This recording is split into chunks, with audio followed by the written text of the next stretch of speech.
qui a été proposée, parce qu'à la fois la variété, et je suis très sensible aussi à cette volonté associative de rendre accessible la formation, l'éducation, et de vouloir transmettre comme ça, des fois vers des publics qui n'ont pas toujours un accès facile à l'ensemble de cette voie. Alors, bien sûr, je vais mon rôle de Socrate, et puis on a parlé beaucoup d'éducation. Alors, la question qui se pose finalement, c'est quel est le fondement de l'éducation? Pourquoi l'éducation? Alors, en général, mais c'est une idée qui est plus récente que je crois, on admet l'idée que l'être humain est constamment, en tout temps, perfectible. Mais c'est une idée, en fait, du siècle des Lumières. Alors c'est intéressant parce que ça veut dire que sur le fond, on admet qu'on a une partie d'inné, mais on a un champ vaste de possibilités d'acquisition tout le long de sa vie à tout instant. Alors ce qui est intéressant, c'est que le premier qui a conceptualisé cette notion de perfectibilité, qui est un concept, c'est Rousseau. Alors c'est intéressant parce que Rousseau, c'est vraiment le philosophe qui s'est intéressé à la question de l'éducation, notamment au travers de l'Émile. D'emblée, on va y revenir rapidement. Je ne vais pas faire tout l'exposé parce qu'on va vous donner des éléments pour débattre. Mais Rousseau, d'emblée, dit l'éducation, elle est sur deux registres. Elle est bien sur un registre de l'instruction, de la connaissance, de la performance, mais elle est aussi d'emblée sur un autre registre, l'éthique. Et ça, aujourd'hui, ça peut paraître peut-être naturel, encore qu'on y reviendra, mais c'est d'emblée innovateur à l'époque. Bien sûr, on aurait pu dire, par exemple, Aristote, Socrate, aurait pu dire finalement l'éducation, c'est une manière de dire la chose, est un processus de transformation qui me permet finalement de transformer ou de convertir ce qui est en puissance en moi, de le transformer en acte. Autrement dit, là déjà d'emblée se dessine quelque chose, c'est que l'éducation, c'est un cheminement. Il n'y a pas un point d'arrivée à l'éducation.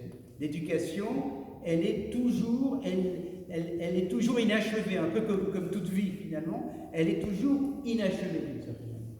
On pourrait aussi dire que l'éducation, c'est une manière de passer de l'état de nature, vous savez, les philosophes ont beaucoup parlé de l'état de nature, de passer de l'état de nature à l'état de société, à l'état de civilisation, à l'état de sujet contemporain. Donc, la première chose qui frappe, c'est qu'on pourrait dire que l'éducation, ce dont vous avez parlé, c'est tout simplement le propre de l'être humain. C'est tout simplement le propre de l'être humain. Anna Arendt, d'ailleurs, disait que l'éducation, elle disait que l'éducation est une œuvre. Alors, elle divisait l'activité humaine, elle disait finalement dans l'activité humaine, il y a le travail, il y a l'action, ça peut être des actions dans la cité, etc. Et puis il y a l'œuvre. Qu'est-ce qui distingue l'œuvre? C'est que l'œuvre, elle est pérenne. L'œuvre, elle a une portée temporelle. Or, c'est bien ce qu'elle veut signifier, c'est-à-dire que l'éducation, de fait, non seulement elle est le propre de l'homme, mais elle dessine notre futur. Elle dessine aussi bien le futur des sociétés que le futur de chacun d'entre nous. D'où l'enjeu que vous avez exprimé, chacun de votre manière, de l'éducation. Un enjeu, je vais rapidement le brosser, qui est philosophique, mais qui est politique, et qui est pédagogique. Et c'est bien ce que vous entendez sur les ondes. Vous entendez des débats entre des pédagogues, vous entendez des débats politiques sur l'éducation. Peut-être que vous entendez moins, en effet, la dimension peut-être philosophique. Et la philosophie, en quoi elle est concernée? Elle pose la question de la finalité. C'est quoi la finalité de l'éducation? Alors, au XVIIIe siècle, pour aller vite, je fais un petit raccourci, il y a une notion qui s'est imposée et qui est toujours assez forte, mais qui est interrogée. C'est la notion d'autonomie. C'est l'idée, finalement, l'éducation, la finalité de l'éducation, c'est l'acquisition de l'autonomie. Alors, attention, l'autonomie, c'est pas l'autonomie, je fais ce que je veux, quand je veux, comme je veux. C'est l'autonomie, on dit, inspirée, mais vous ne tenez pas le nom, mais inspirée de Kant, qui est de dire l'autonomie, c'est quoi? C'est ma capacité à intégrer et à m'approprier des préceptes, des règles et des valeurs qui vont guider ma vie et mon comportement. C'est ça, l'autonomie. Ce qui veut dire, avec une condition, c'est que ces préceptes que j'intègre, ces valeurs que j'intègre, elles sont personnelles, mais il faut qu'elles puissent être universalisables, généralisables. C'est ce qu'on appelait le fameux impératif catégorique. Donc c'est ça, et cette idée de l'autonomie, elle est aujourd'hui en cours finalement. Elle réunit pas mal la finalité de l'éducation, mais elle est interrogée. Elle est interrogée, je vais donner deux exemples. Un récent, elle est interrogée parce que l'autonomie a été associée à une idée de l'émancipation. Il ne s'agit pas de remettre en cause l'émancipation, mais l'émancipation a été pensée, et nous la pensons peut-être encore, comme s'émanciper de la nature. La nature n'a pas de bonne presse au XVIIIe siècle.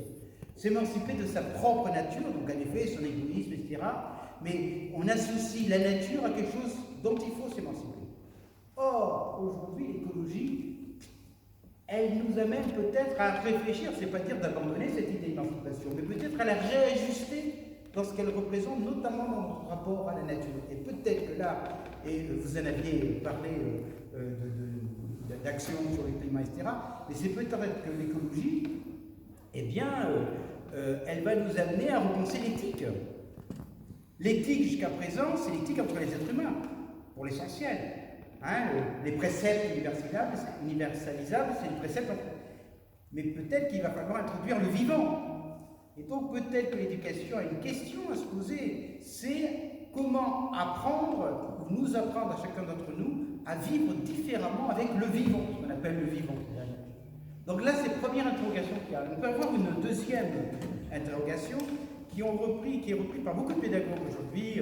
Je vous invite à écouter Philippe Mérieux, qui est vraiment passionnant sur ce sujet-là, mais il y a aussi Maria Montessori, il y a Montaigne, qui ont regardé vers la Grèce antique. Et qu'est-ce qu'elle nous dit, la Grèce antique? La Grèce antique, elle nous dit l'éducation n'est pas à confondre d'abord avec l'instruction, mais plus que ça, l'éducation est consubstantielle à l'acquisition d'un mode de vie. L'éducation est consubstantielle à un art de vivre.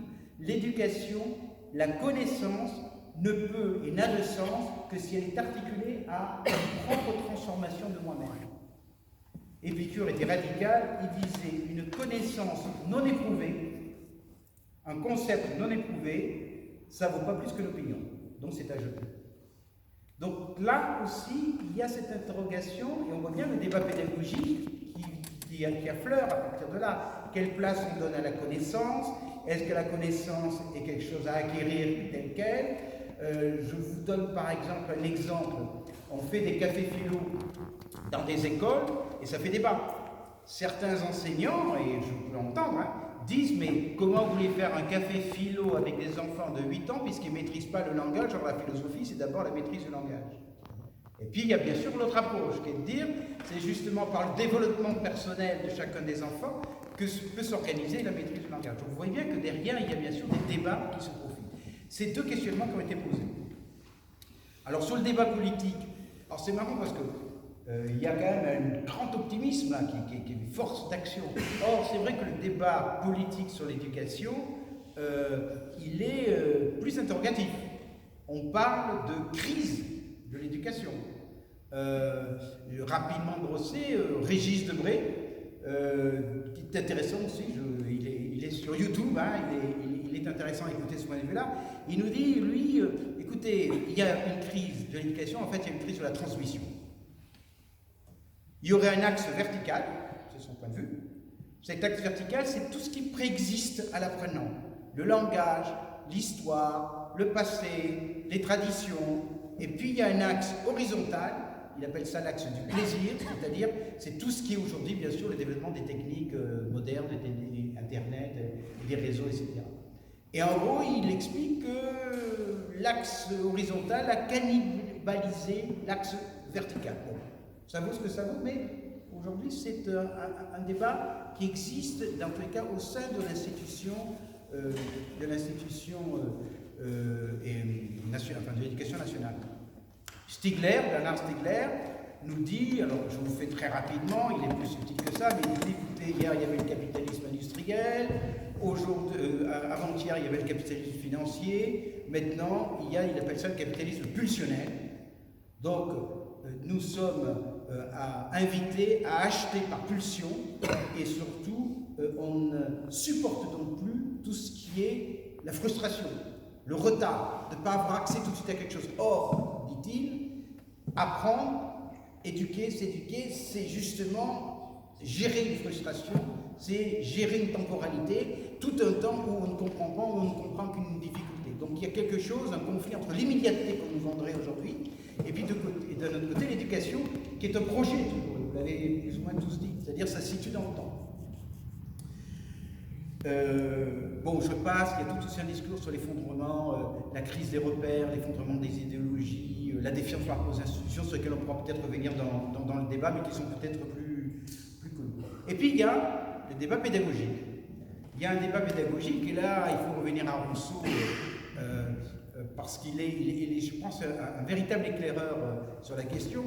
Il lui part d'une contradiction du pédagogue. On n'a pas trop parlé un peu du pédagogue, enfin par moment, mais il dit finalement le pédagogue, il est dans une tension particulière.